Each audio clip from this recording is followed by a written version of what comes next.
Because of its subtropical climate, the Florida Keys has an intense light that is truly magical.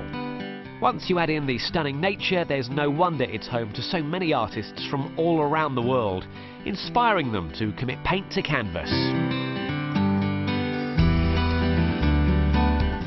Well, welcome to the Gallery on Green. We represent 37 local artists from about 100 miles around, and we have some absolutely fabulous work that really reflects on what the island looks like. Now, this is one of my favourite pieces. You can tell me a little bit about this. I love this one. It has the tropical palms, the coconuts, the Bismarck palms, and of course the beautiful conch houses. And hard to do a contemporary piece without getting maybe what Key West is most famous for, the coast, and there it is there in Peter's work.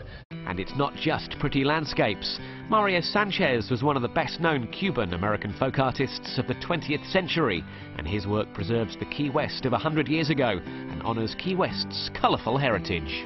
Well, Ben, he was a philosopher and, of course, our most famous artist. He was born in 1908, and his philosophy was about one race, the human race. Tell me a little bit about these pieces as well then. This one here, what can you tell us about this? Well, they're fascinating. Mario's style, of course, is to carve and then paint the object. And here's the little kitty cat, who is, of course, synonymous with Key West as well. And the beautiful brick streets that we used to have, and the gingerbread, which is so fabulous.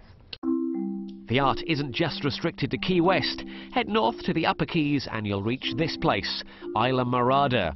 By day, a sleepy seaside retreat, but on every third Thursday of the month in the Morada Way Arts and Cultural District, it transforms into a bustling cultural fiesta. Bringing culture to a fishing village was a bit of a challenge at the beginning, because it was known for more of its fishing and restaurants when I got down here.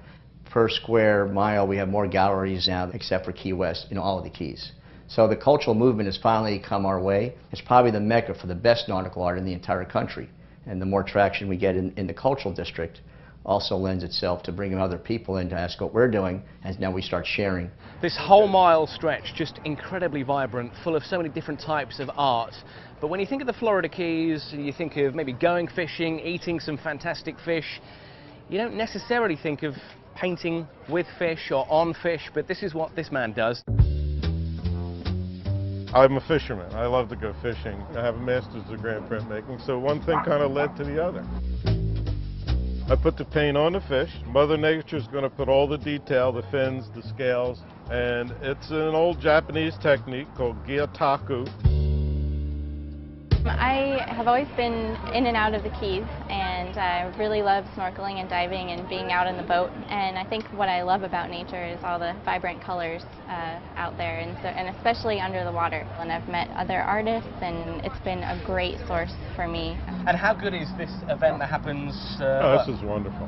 This is great. Do you find a lot of tourists come here, or is it locals, or a nice healthy mix? And we get people from all over the world.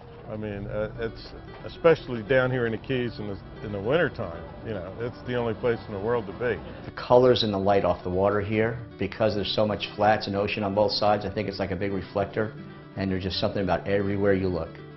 Everything, the mood and the colors grab you and inspires you. We have the culture that everyone's searching for. We embrace diversity. We love to hear about who you are, and we're the most creative force you can possibly imagine.